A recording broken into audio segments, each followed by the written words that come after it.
Hi everyone, this is Priyanka Bishnoi and welcomes you all to my YouTube channel. Already हम 3 classes कर चुके हैं। ये हमारी 4th क्लास है।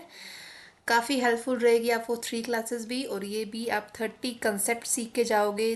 30 PYQs तो करोगे ही करोगे, है ना कुछ सीखने को ही मिलेगा। ठीक है, तो चलिए बिना डिले के हम स्टार्ट करते हैं। जुलाई 2024 में जो पेपर हुआ था वही पेपर के CDP के क्वेश्चन सही हैं। ठीक है, तो चलिए स्टार्ट करते हैं। फर्स्ट क्वेश्चन क्या है कि which of the following would support continuous and comprehensive evaluation. Continuous और कॉम्प्रिहेंसिव इवेल्युएशन को कौन सा सपोर्ट करता है? Best works portfolio portfolio support करता है, growth and learning progress portfolio करता है, या स्टैंडर्डाइज अचीवमेंट टेस्ट करता है, स्टैंडर्डाइज इंटेलिजेंस टेस्ट करता है। देखिए, मानकीकृत कोई भी चीज़ होती है ना, वो तो क्या एक स्टैंडर्ड सेट कर दिया उन्होंने, कॉम्प्रिहेंसिव नहीं ले रहा उस चीज़ को, उन्होंने स्टैंडर्ड सेट कर दिए, तो ये दोनों टर्म्स तो वैसे ही खत्म हो जाएगी। बेस्ट वर्क पोर्टफोलियो में क्या है? ये काम को लेके चल रहा है, सिर्फ सर्वश्रेष्ठ कार्य की हम बात कर रहे हैं इसमें। तो सर्वश्रेष्ठ कार्य की जहाँ पर बात कर रहे हैं तो उसमें ये नहीं आएगा। कॉन्टिन्यूस और कॉम्प्रिहेंसिव इवेल्युएशन की बात नहीं करेंगे। हम क्या करेंगे, ग्रोथ की बात हो रही है, वहाँ पे क्या है हमारी कॉम्प्रिहेंसिव इवेल्युएशन हो रही है, और कॉम्प्रिहेंसिव हमारा क्या है, डेवलपमेंट हो रही है, कॉन्टिन्यूस भी डेवलपमेंट भी हो रही है। ठीक है, नेक्स्ट क्वेश्चन क्या है? असर्शन रीजनिंग का क्वेश्चन है। Teacher should constantly examine their own attitude. Teacher क्या कॉन्स्टेंटली एग्जामाइन करेंगे ऑन एटीट्यूड को, बायसनेस को, वाइल वर्किंग विद चिल्ड्रन। देखिए, ये क्वेश्चन हमने लास्ट वाली क्लास में करा है कि टीचर को क्या करना चाहिए। टीचर को खुद की ही गलतियों को एग्जामाइन करना चाहिए अगर बच्चे कहीं ना कहीं पे फेल हो रहे हैं। तो ये स्टेटमेंट बिल्कुल सही है। The process of problem solving is hindered by functional fixedness. सही बात है। अगर आप फंक्शंस को फिक्स्ड ही कर दोगे, अगर ये फिक्स्ड हो जाएगा तो प्रॉब्लम सॉल्विंग का प्रोसेस क्या है, रुक जाएगा ना। लेकिन ये दोनों स्टेटमेंट कोरिलेटेड नहीं है आपस में, एक दूसरे को बता नहीं रही है। ठीक है, तो दोनों स्टेटमेंट सही है, लेकिन क्या है, करेक्टली ये इसको एक्सप्लेन नहीं कर रहा है। क्वेश्चन नंबर 3 आपकी स्क्रीन पर है। While talking about her poor marks in mathematics, Abby says, "I just don't have the sense of numbers." कि मुझे अंकों की पहचान, मुझे अंकों की समझ नहीं है। देखिए, लक की बात करें तो किस्मत का तो इन्होंने कोई बात ही नहीं करी। अगर बच्चा बोलता कि हाँ कि मेरी किस्मत में नहीं था, तो हम लक बोल सकते थे। अगर बच्चा बोलता कि टास्क डिफिकल्टी की अगर हम बात करें, अगर बच्चा ऐसा बोल देता कि पेपर बहुत टफ था या क्वेश्चंस बहुत टफ थे, तो वो हो जाता। लेक ऑफ एफर्ट कहाँ था कि जब बच्चा बोलता कि मतलब कि मैं वो कर नहीं पाया, है ना, कि मैं क्वेश्चन सोल्व नहीं कर पाया। लेक ऑफ एबिलिटी को डिस्क्राइब करता है ये, कि उसमें मेरे अंदर इतनी योग्यता नहीं है कि मैं अंकों की पहचान कर पाऊँ, है ना। तो करेक्ट ऑप्शन क्या हो जाएगा? Option number D. Next question क्या है? According to Vygotsky, which of the following is recommended approach in order to optimize students learning experience? Student learning experience को ऑप्टिमाइज करने के लिए कौन सी अप्रोच की ज़रूरत है? स्टूडेंट्स को प्रोवाइड करना with work that is completely unrelated. जो अनरिलेटेड है तो हम उनको ऑप्टिमाइज कैसे कर रहे हैं? लर्निंग एक्सपीरियंस को रिलेटेड चीज़ें बताओगे, करंट लेवल के अंडरस्टैंडिंग से रिलेटेड उनको इन्हेंस करोगे, तो बच्चों को सपोर्ट प्रोवाइड होगा ना। फिर क्या है, प्रोवाइड नो सपोर्ट। अगर आप सपोर्ट ही प्रोवाइड नहीं कर रहे हो, तो आप उनको हेल्प नहीं कर रहे हो, तो उनकी लर्निंग एक्सपीरियंस ऑप्टिमाइज होना तो कहीं से भी वैलिड पॉइंट नहीं रखता है।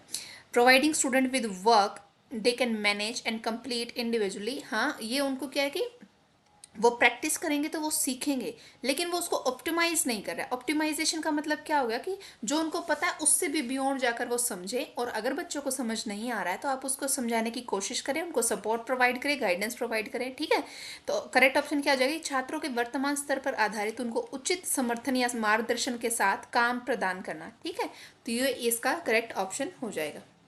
नेक्स्ट क्वेश्चन क्या है? देखिए, एक बार वाइगोत्स्की की थ्योरी को थोड़ा समझ भी लीजिए कि क्या होती है वाइगोत्स्की की थ्योरी। ये मैंने पहले भी करवा चुकी हूँ पिछले भी क्लासेस में, पर अगर आपने नहीं देखी है तो हम यहाँ पे डिस्कस कर लेते हैं। वाइगोत्स्की ने अपनी थ्योरी दी थी, उन्होंने सोशल कल्चरल थ्योरी दी है कॉग्निटिव डेवलपमेंट के लिए। उन्होंने बोला कि कॉग्निटिव डेवलपमेंट के लिए, कोई भी बच्चे के लिए सोसाइटी जो है ना, सोशल कल्चर जो है ना, वो बहुत इंपॉर्टेंट रोल प्ले करता है। ठीक है, लर्निंग क्या है, सोशल है और कल्चरली मीडिएटेड है। जोन ऑफ प्रॉक्सिमल डेवलपमेंट की उन्होंने बात करी है। उन्होंने बताया कि एक्चुअल डेवलपमेंट और पोटेंशियल डेवलपमेंट दो चीज़ों का यूज़ करें। एक्चुअल डेवलपमेंट क्या होती है कि जो बच्चा खुद से कर पाता है, ठीक है, अपने आप से कर पाएगा। और पोटेंशियल क्या होगी कि वो हेल्प के साथ कितना काम कर सकता है ना। कि जैसे कि आपको कुछ कंसेप्ट क्लियर नहीं थे, वो आप खुद से कुछ क्वेश्चन सोल्व नहीं कर पा रहे थे। मान लीजिए कि आपने 30 में से पहले आप 18 क्वेश्चन सोल्व कर पा रहे थे, लेकिन आप क्या है, अब प्रैक्टिस करोगे तो आप क्या है, क्वेश्चंस और अच्छे सोल्व कर पाओगे, आपने थोड़ा बहुत सीखा है उससे आप अच्छे से कर रहे हो, तो वो पोटेंशियल डेवलपमेंट हो गया। ठीक है, स्कैफोल्डिंग की बात करेंगे, टेम्परेरी गाइडेंस दे रहे हैं, टेम्परेरी सपोर्ट दे रहा है टीचर उसको समझाने के लिए, मोर कैपेबल पीयर्स को या फिर मोर नॉलेजेबल अदर्स की, जहाँ पर इसके अंदर बात आ जाती है कि जिसके पास हायर स्किल्स और नॉलेज है वो पर्सन क्या है, बच्चों को फैसिलिटेट करने में, जोन ऑफ प्रॉक्सिमल डेवलपमेंट में उनकी हेल्प कर रहा है। अगर मैं लैंग्वेज की बात करूँ कि लैंग्वेज का क्या रोल होता है, ये क्वेश्चन आता है, आप इसको स्टार मार्क कर लीजिए कि लैंग्वेज क्या है वाइगोस्की की थ्योरी में। ये प्राइमरी टूल है थिंकिंग का। इसके अंदर 3 चीज़ों की बात करिए, social speech, private speech, inner speech.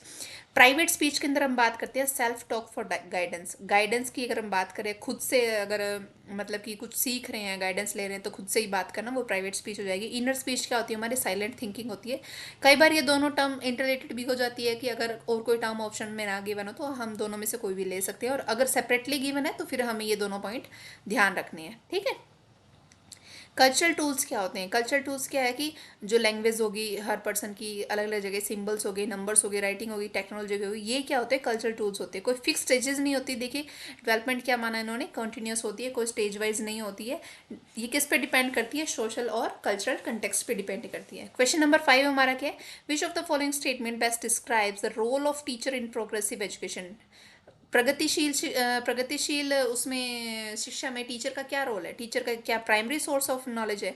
जी नहीं, प्राइमरी सोर्स ऑफ नॉलेज नहीं है। टीचर यहाँ पर क्या है, हमारा फैसिलिटेटर का काम करता है। टीचर ग्रेजुअल सपोर्ट प्रोवाइड करता है। टीचर बच्चों को बताता है कि आप जिस जगह पर उनको कमी है या जिस जगह पर उनको ज़रूरत है उस जगह पर क्या है, बच्चे को मदद करना। तो इस जगह टीचर क्या है, फैसिलिटेटर का रोल प्ले करता है।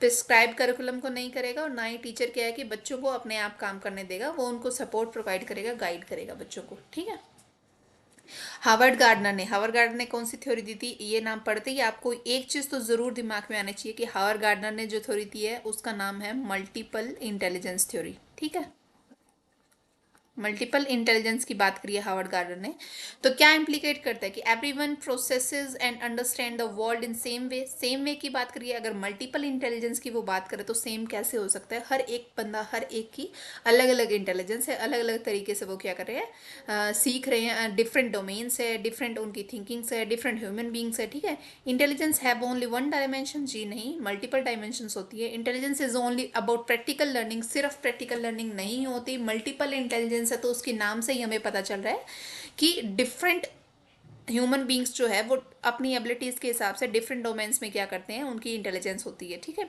कुछ पॉइंट्स है मल्टीपल इंटेलिजेंस के बारे में जो हावर्ड गार्डनर ने दी थी। वैसे आता तो नहीं है लेकिन फिर भी बता देती हूँ कि 1983 में ये आई है। अलग अलग कल्चर एक्सपीरियंस से क्या है, बच्चे का इंटेलिजेंस डेवलपमेंट होती है। इंटेलिजेंस क्या है, रिलेटिवली इंडिपेंडेंट होती है, एक दूसरे के ऊपर डिपेंड नहीं होती है। ठीक है, क्वेश्चन नंबर 7 क्या बता रहा है हमें कि which of the following sequence of representation of concept is in accordance with children gradual development of cognitive abilities. Gradual development कैसे हो रही कॉग्निटिव एबिलिटीज से, वो पूछा है कि बच्चा सबसे पहले क्या सीखता है, क्या इमेज से, सिंबल से सीखता है या एक्शन से। सबसे पहले देखिए बच्चा एक्शन नहीं करता है ना, अपने हाथों को मारता है, पाँव को मारता है, फिर वो इमेज से सीखता है कि हाँ भी क्या चीज़ें हम धीरे धीरे, फिर वो सिंबल से सीखता है। तो करेक्ट हियरार्की क्या हो जाएगी कि पहले वो एक्शन बेस्ड है और फिर वो इमेज बेस्ड है और फिर वो क्या है, सिंबल बेस्ड होता है।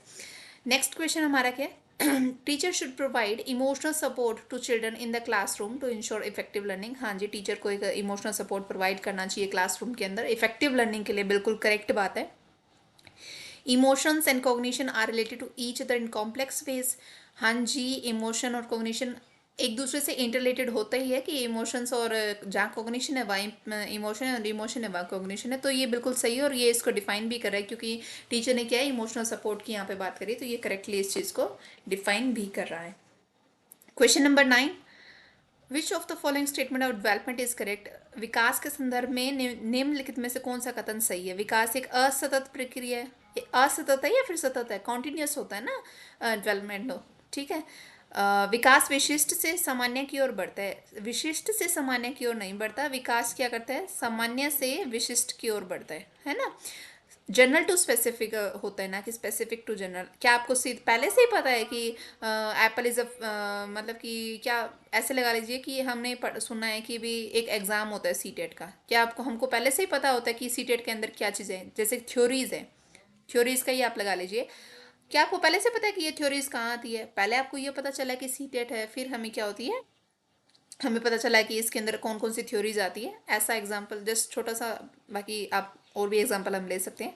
Different aspects of development are independent of each other. देखिए डेवलपमेंट जो होती है ना वो इंटर रिलेटेड होती है एक दूसरी चीज़ों से, ठीक है। तो ये इंडिपेंडेंट नहीं होता, अलग अलग एस्पेक्ट्स जो होता है ना मल्टी डायमेंशनल होती है डेवलपमेंट, जैसा कि हमने जाना। तो इस वजह से ये वाला पॉइंट भी गलत हो जाएगा। तो डेवलपमेंट क्या है, स्पाइरल मैनर में होती है, चक्रीय तरीके से होती है, एक चीज़ की हो रही है फिर वो दूसरी चीज़ को भी कर रहा है, ठीक है। एक और मतलब ये सारे चारों तरफ से क्या होती है, डेवलपमेंट होती है, सिर्फ एक जगह से नहीं होती। हर चीज़ वो उसकी नॉलेज में होता है, इंटरेस्ट हो गया, हर एक चीज़ में मतलब डेवलपमेंट क्या है, अलग अलग तरीके से होती है, not a single chain. Vygotsky के according children regulate their own behaviour through. अपना बिहेवियर कैसे वो करते हैं, अभी 2 मिनट पहले मैंने बताया था आपको कि जहाँ पर सेल्फ की बात आ रही है, ओन की बात आ रही है, तो वहाँ पे क्या आएगा, इनर स्पीच आएगा, है ना। इक्विलिब्रेशन की बात में क्या होती है कि जब एसिमिलेशन और एकोमोडेशन की बात आती है ना, तो वहाँ पे इक्विलिब्रेशन आता है। एसिमिलेशन क्या होता है कि जहाँ पर क्या है कि बच्चे को ऑलरेडी कुछ चीज़ को पता है, उसको वो कोरिलेट कर रहा है दूसरी चीज़ से। आगे क्वेश्चन आएगा वहाँ पर अच्छे से हम पढ़ेंगे। यूज़ ऑफ सेल्फ री इन्फोर्समेंट। सेल्फ री इन्फोर्समेंट करना का मतलब नहीं होता कि अपने ऑन खुद के बिहेवियर को क्या रेगुलेट करना, ये नहीं होता है। इनर स्पीच का यूज़ करता है बच्चा अपने उसके लिए, ठीक है। वाइगोस्की के अकॉर्डिंग, ठीक है। वाइगोस्की की ये हमने थ्योरी अभी पढ़ी थी, ठीक है। तो इसका ये वाला पार्ट, ये वाला देखिए कि खुद की गाइडेंस को कैसे रेगुलेट करेगा। तो वो इनर स्पीच से, अगर यहाँ पे प्राइवेट होता तो हम ये भी लेके चलते, तो इस वजह से हमने इनर स्पीच को सेलेक्ट करा। Question number 11. Which pedagogical approach would be adopted by teachers who firmly believe in constructivism to teach concepts of floating and sinking? Floating और सिंकिंग के कंसेप्ट को पढ़ रहे हैं क्लास 5th के चिल्ड्रन के लिए। देखिए लेक्चर मेथड तो क्या होगा, बड़ी क्लासेस के लिए यूज़ की जाएगी। वीडियोस क्या होगी, प्राइमरी वाले बच्चों के लिए यूज़ करेंगे ना, छोटी क्लासेस के लिए यूज़ करेंगे। Showing power point presentation, power point का क्या होगा, वैसे एटमोस्ट हम हाँ की यूज़ किया जा सकता है, लेकिन एटमोस्ट बड़ी क्लासेस के लिए ही होता है, हायर या सेकेंडरी एजुकेशन के लिए होता है। गाइडेड डिस्कवरी है ना, ये वाला पॉइंट थोड़ा ज़्यादा वैलिड लग रहा है बाकी सबको एलिमिनेट करने के बाद में, कि निर्देशित खोज जो है वो 5वीं कक्षा के विद्यार्थियों के लिए क्या होगा, बच्चों को तैरने या डूबने की अवधारणाओं को बढ़ाने के लिए एक दृढ़ विश्वास रखने वाले शिक्षकों द्वारा यूज किया गया शैक्षणिक दृष्टिकोण अपनाया जाएगा, ठीक है। क्वेश्चन नंबर 12 क्या है, which of the following is not an effective memory technique for meaningful learning. Meaningful learning के लिए कौन सी इफेक्टिव मेमोरी टेक्निक नहीं है, इन्होंने क्या पूछा, नहीं है। ये भी हमको थोड़ा ध्यान रखना चाहिए, नहीं है तो बोला है।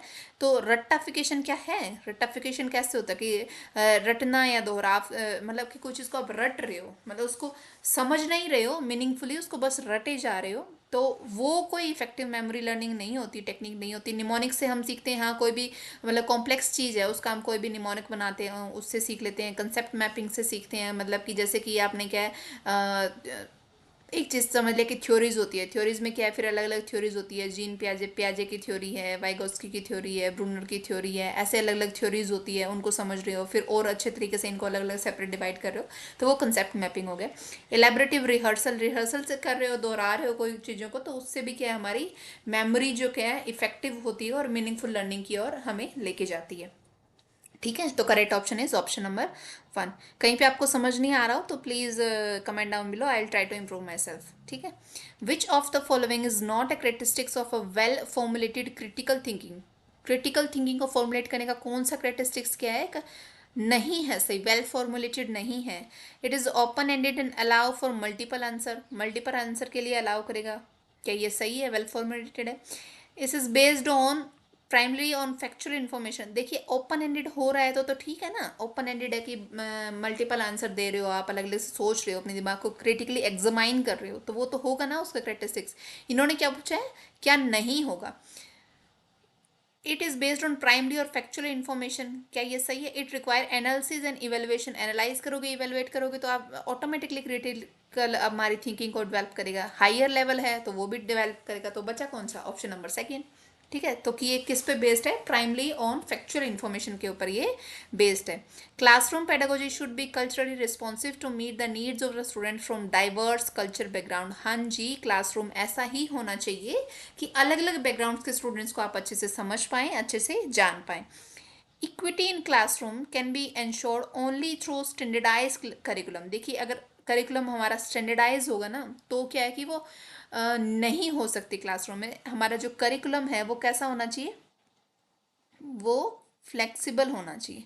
ठीक है, फ्लेक्सिबल करिकुलम होगा तभी बच्चे अच्छे से पढ़ पाएंगे, तभी क्या है क्लासरूम हमारा एक अच्छी तरीके से काम कर पाएगा। तो ए तो हमारा ट्रू है, लेकिन आर हमारा फॉल्स है। क्वेश्चन नंबर 15, जागृति ने क्या लर्न करा है, दैट हर डॉग, उसने ये जाना है, जागृति को पता चल गया है कि उसका कुत्ता रस्टी एक गोल्डन रिट्रीवर है। जब वह एक और कुत्ते को देखती है तो जो रस्टी जैसा दिखता है लेकिन एक अलग नस्ल का है, तो वह उसे भी कुत्ता ही समझती है। ठीक है, एक डॉग को देखा है, ठीक है, और दूसरे डॉग को देखा है, लेकिन वो है तो दूसरी ब्रीड का, लेकिन उसने जब अपने डॉग को देखा, उस डॉग को देखा, तो उसने माना कि हाँ ये डॉग ही है। तो जीन पियाजे के संज्ञानात्मक विकास के सिद्धांत के अनुसार ये किस अवधारणा को प्रदर्शित करती है, ये किसको कर रही है, कि ये एसिमुलेशन को कर रही है। देखिए अभी पीछे क्वेश्चन आया था ना, इक्विलिब्रेशन की बात कर रहे थे, तो वो मैं यही बता रही थी कि इक्विलिब्रेशन, अभी पीछे 2 मिनट पहले एक पॉइंट आया था जब मैंने बोला था कि आगे मैं बताऊंगी। इसमें देखिए दो चीज़ें आती हैं, एसिमिलेशन और एक क्या होता है, एकोमोडेशन। ठीक है, एसिमिलेशन में क्या होता है कि एसिमिलेशन में बच्चा सीखता है कि जैसे इसने करा कि एक डॉग को देखा, दूसरे डॉग को देखा, तो देखा कि हाँ भाई ये डॉग की तरह दिख रहा है, तो उसने क्या मान लिया कि हाँ ये भी एक डॉग है, चाहे उसकी ब्रीड अलग हो। लेकिन एकोमोडेशन कब होता है, एकोमोडेशन वहाँ होता है जब वो पहचानने लग जाएगी कि डॉग तो है दोनों, लेकिन ये अलग डॉग है और ये अलग डॉग है। ठीक है, जो दूसरी ब्रीड्स हैं उनके डिफरेंसेस को जानना, वो क्या हो जाता है, एकोमोडेशन। एसिमुलेशन का मतलब क्या हुआ, ऑलरेडी जो आपने इन्फॉर्मेशन देख रखी है उसी से आप एनालाइज कर रहे हो, उसी को नई इन्फॉर्मेशन देख रहे हो तो उसको पुरानी इन्फॉर्मेशन से क्या कर रहे हो, कोरिलेट कर रहे हो। लेकिन एकोमोडेशन क्या बताता है कि हम नई इन्फॉर्मेशन को नए तरीके से समझते हैं। ठीक है, तो ये हमारा क्या आ जाएगा, ऑप्शन नंबर 4 हो जाएगा। देखो ईगोसेंट्रिज्म के अंदर क्या बात होती है इन बाकी पॉइंट्स को चलिए आगे मैं बताती हूँ अच्छे से आपको। पहले पियाजे की थ्योरी बता देती हूँ कि पियाजे की थ्योरी क्या होती है, जिसमें इन्होंने 4 स्टेजेस के बारे में बात करी है, sensory motor, pre operational, concrete operation और फॉर्मल। सेंसरी मोटर में वो क्या बताते हैं कि बच्चा ऑब्जेक्ट परफॉर्मेंस से सीखता है, टच करके सीखता है। प्री ऑपरेशन में क्या होता है कि सिंबॉलिक थिंकिंग की बात करी जाती है, एनिमिज्म की बात करी जाती है, कि बच्चा क्या है कि जैसे कि समझेगा प्री ऑपरेशनल स्टेज के अंदर उसको इतना समझ नहीं होगा कि जैसे अगर पानी जूस रखा है कोई 2 गिलासेस के अंदर, एक गिलास, लेकिन क्वांटिटी दोनों की सेम है, क्वांटिटी दोनों की सेम है, लेकिन बच्चा इस स्टेज पे क्या करता है, प्री ऑपरेशन की स्टेज पे, कि जो बड़ी क्लास में ना उसमें ज़्यादा है, लेकिन जब वो कंक्रीट ऑपरेशन की स्टेज पे पहुंच जाता है तब वो लॉजिकल थिंकिंग डेवलप हो जाती है उसकी। उस टाइम वो समझता है कि नहीं नहीं, हाँ जूस तो दोनों क्लासेस में सेम ही है, चाहे वो बड़ी क्लास में हो चाहे वो छोटी क्लास में हो। ठीक है, फॉर्मल ऑपरेशन में क्या होता है कि उसकी एब्स्ट्रैक्ट और हाइपोथेटिकल थिंकिंग क्या होती है, डेवलप हो जाती है। ये है इसकी चारों स्टेजेस। अब पढ़ते हैं वो पॉइंट्स को जो हमारे क्वेश्चंस में आए हैं, और भी 3-4 कुछ ऐसे पॉइंट्स हैं जो पीछे इनमें नहीं आए लेकिन बाकी पेपर्स में आए हुए हैं। देखिए ईगोसेंट्रिज्म क्या होता है कि बच्चा क्या मानता है कि दूसरे के पॉइंट ऑफ व्यू को वो अडेप्ट नहीं करना चाहता। ठीक है, ये प्री ऑपरेशनल स्टेज के अंदर आया, जैसे हमने 4 स्टेज पढ़ी है ना, SPCF। ठीक है, तो जो प्री ऑपरेशन स्टेज है इसमें हम ईगोसेंट्रिज्म की बात करते हैं, है ना, ईगोसेंट्रिक की बात करते हैं कि बच्चा क्या है दूसरे को सुनना नहीं चाहता। वो मान रहा है कि हाँ भी अगर गिलास के अंदर क्या है कि बड़ी गिलास है उसमें ज़्यादा पानी है, ज़्यादा जूस है, और छोटी वाली है ना उसमें कम है, तो वो दूसरों को सुनना नहीं चाहता, वो अपनी ही थिंकिंग को एज्यूम कर रहा है। ठीक है, दूसरा आता है कंजर्वेशन। कंजर्वेशन में क्या होता है कि इसमें यह समझता है बच्चा, जो कंक्रीट ऑपरेशन है, थर्ड स्टेज है, ये उसका पार्ट होता है कंजर्वेशन, कि बच्चा क्या करता है, समझता है कि क्वांटिटी सेम है, डिस्पाइट चेंज शेप की वजह से, साइज की वजह से कुछ भी फर्क नहीं हो रहा, चाहे वो बड़ा हो चाहे वो छोटा हो, उसमें बच्चा सीख रहा है कि हाँ दोनों में सेम चीज़ है। ऑब्जेक्ट परफॉर्मेंस कौन सी होती है, जो फर्स्ट वाली है ना, सेंसरी मोटर स्टेज, उसके अंदर क्या है कि बच्चा क्या है कि ऑब्जेक्ट से सीख रहा है, जैसे बच्चा टॉयज को टच कर रहा है, अपने छुपा रहा है, कहीं पे खुद छुप रहा है, वो वाली चीज़ हो जाती है। ठीक है, समझता है कि उसमें वो ऑब्जेक्ट को परफॉर्मेंस होना सीख जाता है। एसिमुलेशन में क्या आता है कि एसिमुलेशन जो अभी मैंने बताया कि वो समझता है कि बच्चे बच्चे ने पहले कोई चीज़ देखी है, मान लीजिए डॉग देखा है, पहले मान लीजिए उसने डॉग देखा है, डॉग को देखकर कभी अगर वो कैट को देख रहा है तो वो सोचेगा वो डॉग ही है। ये वाली स्टेज होती है, क्योंकि डॉग के 4 पैर होते हैं और इसके भी 4 पैर होते हैं, ये सोचता है कि ये डॉग ही है। लेकिन एकोमोडेशन एक ऐसी स्टेज आ जाती है जहां पर बच्चा क्या सीखता है कि डॉग और कैट अलग अलग हैं, डॉग अलग है और कैट अलग है। ठीक है, ये वाली चीज, ये एकोमोडेशन हो गया कि जो उसका एग्जिस्टिंग स्कीमा है ना उसको वो क्या कर रहा है, मॉडिफाई कर रहा है, ठीक है, नई इन्फॉर्मेशन फिट करने के लिए। ये समझ आता है कि कैट क्या है, डॉग नहीं है। स्कीमा क्या होता है, स्कीमा क्या होता है, हमारी जो नॉलेज की बेसिक यूनिट होती है वो स्कीमा होता है। इक्विलिब्रेशन क्या होता है, एसिमिलेशन और एकोमोडेशन का बैलेंस करता है, जहाँ पे कॉग्निटिव डेवलपमेंट होती है। सेंट्रेशन क्या होता है कि सिर्फ एक एस्पेक्ट हम देखते हैं सिचुएशन का, ठीक है, प्री ऑपरेशन स्टेज में आ रही है। जैसे इरिवर्सिबिलिटी क्या होती है कि इन, देखिए ये वाला क्वेश्चन प्रीवियस ईयर में आया था कि इरिवर्सिबिलिटी किसको बोलते हैं, कि इनएबिलिटी जब होती है हमारी मेंटली रिवर्स एक्शंस को करने के लिए, वो क्या होती है, इरिवर्सिबिलिटी होती है, प्री ऑपरेशनल स्टेज के अंदर होता है। फिर बात आती है एनिमिज्म की। एनिमिज्म में क्या होता है कि believe that non living things भी उनके पास में क्या है, फीलिंग्स होती है, ये भी प्री ऑपरेशनल है, कि सन हंसता है, चांद भी हंसता है, ऐसे।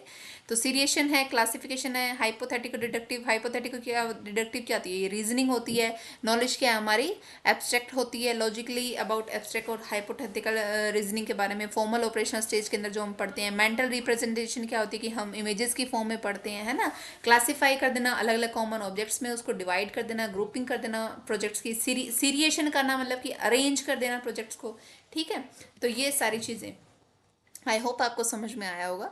हेरिडिटी टोटली क्या डिटरमाइन करती है, इंडिविजुअल का। हेरिडिटी से हमें क्या पता चलता है, देखिए हेरिडिटी क्या है, हमें बताती है कि मेल है या फिर फीमेल है, ठीक है। तो उसका जेंडर, मान लीजिए जेंडर भी बता देती है और भी उसका सेक्स भी बता देती है। लेकिन इसमें ऑप्शन क्या है कि सिर्फ 1 और 2 मतलब सेपरेट दे रखा है, सिर्फ 1 नहीं दे रखा, तो हम ऑप्शन 1 के साथ में जाएंगे। अकेडमिक सक्सेस और लर्निंग स्टाइल ये हेरिडिटी का पार्ट नहीं है, ठीक है। नेक्स्ट क्वेश्चन आता है हमारा, question number 17। A teacher should focus on asking questions in classroom. Focus करना चाहिए क्वेश्चंस आस्क करने के लिए, और एनकरेज करना चाहिए चिल्ड्रंस को also to ask question rather than giving instructions. हाँ जी, बिल्कुल सही है। ये एक क्रिएटिव इन्वायरमेंट क्रिएट करेगा और मतलब डेवलप करेगा उनकी क्रिटिकल थिंकिंग को, कि वो भी क्वेश्चंस पूछें। बिल्कुल सही है ये। Children, child centered pedagogy means giving opportunity to children voices and ensure their participation। ये भी बिल्कुल सही है कि child centered environment होता है तो वो क्या होता है कि बच्चे को बोलना सिखाना, उनको पार्टिसिपेट, उनको इंक्लूड करना। तो हाँ जी, दोनों स्टेटमेंट बिल्कुल सही है और करेक्टली एक्सप्लेन भी कर रही है, ठीक है। नेक्स्ट क्वेश्चन क्या है, repetitive and ritualistic behaviour. Repetitive behaviour होना, रिचुअलिस्टिक बिहेवियर होना इज एन आइडेंटिफाई करेक्टरिस्टिक्स। क्या आइडेंटिफाई करेक्टरिस्टिक्स है, ऑफ किसका है, रिपीटेटिव और रिचुअलिस्टिक बिहेवियर। देखिए, रिपीट कर रहे हो आप कोई भी बात को, तो वो ऑटिज्म के अंदर आता है। ऑटिज्म के अंदर क्या क्या चीज़ें आती है कि बच्चा क्या है, रिपीट करता है। इसका ये वाला क्वेश्चन भी रिपीट होता है, ऑटिज्म का क्वेश्चन ज़रूर आता है, ज़रूर ज़रूर आता है।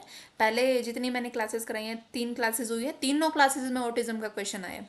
तो इसमें हम क्या सीखते हैं कि बच्चा क्या है, रिपीट करके सीखता है। बच्चे को क्या होता है कि एक तो सेम इन्वायरमेंट चाहिए उसको, अलग अलग इन्वायरमेंट नहीं चाहिए, बिल्कुल यूनिफॉर्मिटी चाहिए, सेम ही चीज़ें चाहिए उसको। वो हाईली सेंसिटिव हो जाता है कि अगर आप बहुत ज़्यादा ओवर कर देते हैं चीज़ों को या रिप्लेसमेंट कर देते हैं चीज़ें की, तो उस वजह से वो क्या है, सेंसिटिव हो जाता है ना। तो इसलिए उसको समान सा चीज़ें ही पसंद होती है और उसका बिहेवियर क्या होता है, रिपीटेटिव होता है। तो वो क्या होता है, ऑटिज्म के अंदर आता है। लर्निंग डिसेबिलिटी क्या होती है हमारी, जैसे कि उसको पढ़ने में प्रॉब्लम आ रही है जो बच्चे को, वो लर्निंग डिसेबिलिटी होती है। रिपीटेटिव का इससे लेना देना नहीं है। Attention deficit hyper activity disorder, इसका भी इससे लेना देना नहीं है। सेरेब्रल पैलिसी, सेरेब्रल पालिसी, इसका भी मैंने बताया था कि उसके मोटर स्किल्स से रिलेटेड जो प्रॉब्लम होती है ना, वो मोटर स्किल्स का जो पॉइंट होता है वो हम मतलब माइंड से रिलेटेड जो चीज़ होती है वो सेरेब्रल पैलिसी के अंदर आती है, पालसी, सेरेब्रल पालसी के अंदर आती है, ठीक है। Learners feels engage and actively involve in process of learning. Learning के प्रोसेस में कब इन्वॉल्व होते हैं, जो वो active are related to their context. Focus of learning is repetition. क्या लर्नर्स इंगेज तब होते हैं कि जब वो चीज़ों को रिपीट कर रहे हैं, जी नहीं, रिपीट पे नहीं होता। मेमोराइज मतलब कि रट्टा वाली बात होगी तो उसमें तो नहीं होता है। Socio emotional needs of learner ignore हो जाए तो वहाँ पर भी लर्नर इंगेज फील नहीं करेंगे। उनकी प्रायर नॉलेज को डिस्कार्ड कर दिया जाए, नेग्लेक्ट कर दिया जाए, जी नहीं, प्रायर नॉलेज को हम क्या लेके ही चलेंगे कि बच्चे को कितनी समझ है, उस हिसाब से ही हम उसको आगे पढ़ाना समझेंगे, उसी उसके हिसाब से ही उसको आगे बढ़ाएंगे। तो करेक्ट ऑप्शन क्या हो जाएगा कि गतिविधियां उनके संदर्भ से संबंधित होती हैं, ठीक है।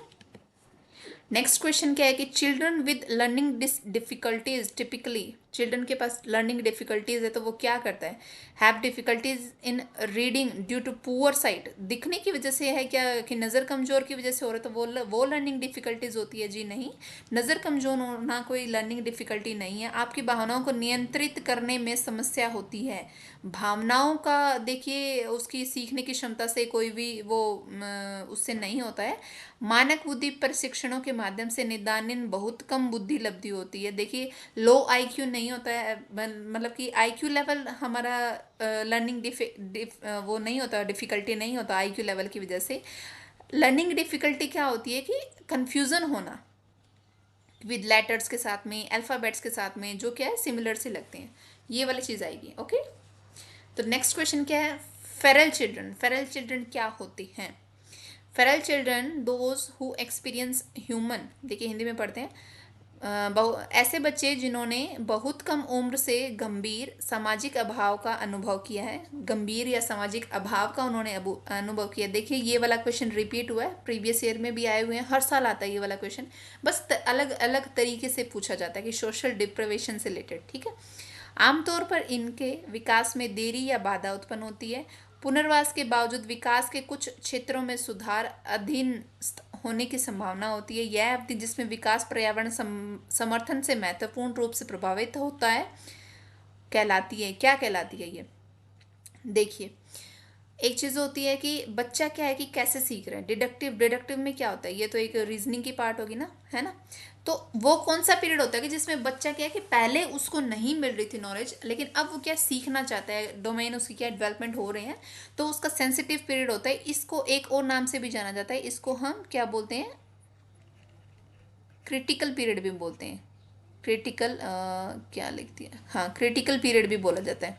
ठीक है, ये क्वेश्चन आया था प्रीवियस ईयर में, उसको हम क्या है क्रिटिकल पीरियड भी बोल देते हैं। थोड़ा सा पढ़ लेते हैं इसके बारे में। फेरल चिल्ड्रन क्या होते हैं, lake of early social interaction, उनको क्या है अर्लियर क्या उनको कमी होती है सोशली इंटरेक्ट करने के लिए। फिर वो क्या है उसकी वजह से जब वो एंटर करते हैं तो वो सेंसिटिव या फिर क्रिटिकल पीरियड्स आते हैं उनकी डेवलपमेंट के अंदर। ठीक है, जो उनको कमी हो रही थी सोशल इंटरेक्शन के लिए, वो क्या होते हैं उसके क्रिटिकल पीरियड्स होते हैं या फिर सेंसिटिव पीरियड्स होते हैं। सेंसिटिव पीरियड्स क्या होते हैं या फिर क्रिटिकल पीरियड क्या होता है कि एक ऐसा टाइम ऑफ डेवलपमेंट जब क्या बच्चा स्पेशली रिस्पॉन्सिव होता है इन्वायरमेंट स्टिमुलेशन से रिलेटेड, चाहे उसकी लैंग्वेज हो, सोशल इंटरेक्शन हो, इमोशनल बॉन्डिंग्स हो, उसमें क्या है कि वो रिस्पॉन्सिव फील करता है। ठीक है, प्रॉपर इन्वायरमेंट सपोर्टेड, जो इन्वायरमेंट का सपोर्ट होता है वो उसको नहीं मिलता है इस पीरियड के दौरान, सेंसिटिव पीरियड के दौरान। ठीक है, and development in certain domains, चाहे वो उसकी क्या लैंग्वेज हो, सोशल स्किल हो, वो भी डिले हो जाती है या फिर क्या रुक ही जाती है, चाहे वो लेटर रिहेबिलिटेशन, चाहे बाद में वो बच्चा सीख जाए, लेकिन एक बार के क्या होती है उसकी प्रॉब्लम वो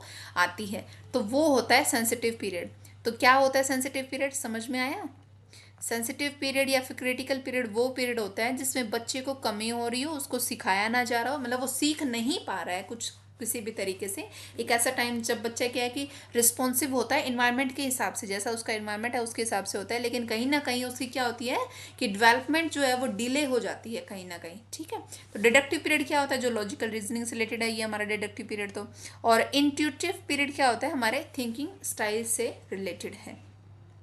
question number 22, pre conceive generalization about behaviour of various gender क्या कहलाते हैं? हम पहले से इस जनरलाइज कर रहे हैं कोई भी जेंडर के बारे में। ठीक है, जो आजकल नॉर्मली वो कहते हैं ना हाईलाइट होता ही है कि फेमिनिज्म है, ऐसा है, लड़कों की ऐसी सोच है, या फिर कई लड़कियां मानती है कि लड़के ऐसे हैं लड़के ऐसे हैं, तो वही बात कि ये क्या हो जाती है हमारी जेंडर स्टीरियोटाइप हो जाती है।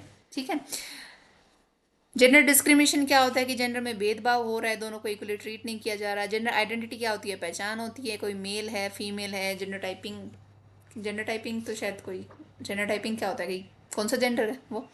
इंक्लूसिव एजुकेशन में क्या होता है, in an inclusive classroom, classroom कैसा होना चाहिए, इंक्लूसिव क्लासरूम से क्वेश्चन आता है, तो ये भी मोस्ट इंपॉर्टेंट टॉपिक है। Special children always work on their own curriculum, क्या बच्चे अपने करिकुलम पे करते हैं, वो होता है। ऑल चिल्ड्रन का होता है access, special children work their own curriculum करेंगे तो इंक्लूसिव कैसे हो जाएगा? अगर स्पेशल चिल्ड्रन को आप अलग ही कर दोगे तो इंक्लूसिव क्लासरूम कैसे होगा?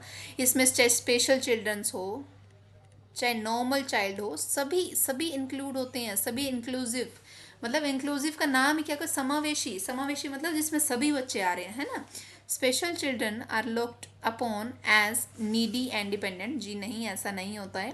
All children follow same curriculum, नहीं नहीं, सेम करिकुलम फॉलो नहीं करेंगे, सभी बच्चे इंक्लूड होंगे। और करिकुलम कैसा होगा, एज पर नीड ऑफ, क्या हो गया, हाँ, as per need of child, ठीक है, as per need of child.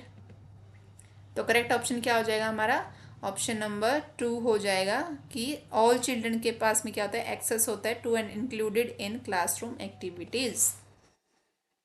Next question क्या है हमारा, तो अगला प्रश्न आपकी स्क्रीन पर ये रहा, what is the primary purpose of asking critical thinking questions. Critical thinking questions को आस्क करने का प्राइमरी पर्पस क्या होता है, क्या होता है कि क्या आप एनेबल करते हो स्टूडेंट्स को डेवलप करना प्रोसीजरल नॉलेज। प्रोसीजरल नॉलेज का तो पर्पज़, ये तो पर्पज़ नहीं होता क्रिटिकल थिंकिंग का कि आप उसमें प्रोसीजरल हो, प्रोसीजर हो गए तो वो तो स्टेप्स ही हो गए, है ना। To assess students knowledge and understanding skills, नहीं, हम उसको एसेस नहीं कर रहे, उसको क्या है, मतलब कि उसको और उसकी थिंकिंग्स को क्या कर रहे हैं, इन्हेंस कर रहे हैं, है ना। इन्हांसमेंट की बात होती है क्रिटिकल थिंकिंग क्वेश्चंस में। इनक्रेज करना स्टूडेंट्स को मेमोराइज, मेमोराइजेशन कहीं से भी एक पॉजिटिव पॉइंट नहीं है, ये रटने वाली बात हो जाती है। तो करेक्ट ऑप्शन बचा कौन सा, एक ही, द ऑप्शन इज कि उच्च स्तरीय सोच, उच्च स्तरीय सोच और समस्या समाधान कौशल को बढ़ावा देना, उसको प्रमोट करना, हायर लेवल थिंकिंग को, प्रॉब्लम सॉल्विंग स्किल्स को, ठीक है। नेक्स्ट क्वेश्चन क्या है, which of the following is correct about the process of learning according to socio constructivist theory. Socio constructivist theory के हिसाब से कौन सा प्रोसेस ऑफ लर्निंग करेक्ट है। अधिगम एक व्यक्तिवादी क्रिया है और जो अलगाव में होता है। क्या लर्निंग इंडिविजुअलिस्टिक है, जी नहीं, लर्निंग इंडिविजुअलिस्टिक नहीं होती और आइसोलेशन में नहीं किया जा सकता लर्निंग को। मतलब हम क्या है, बढ़कर बाहर निकल कर सभी से इंटरेक्ट करके, जितनी ज़्यादा इंटरेक्ट करते हैं, जितनी ज़्यादा मतलब हम अलग अलग तरीके से नॉलेज लेते हैं, वहाँ से लर्निंग होती है। Learning occur only in classroom, सिर्फ क्लासरूम में नहीं होती, सिर्फ फॉर्मल नहीं होती, लर्निंग फॉर्मल भी होती है और लर्निंग क्या है, इनफॉर्मल भी होती है, दोनों तरीके से लर्निंग होती है।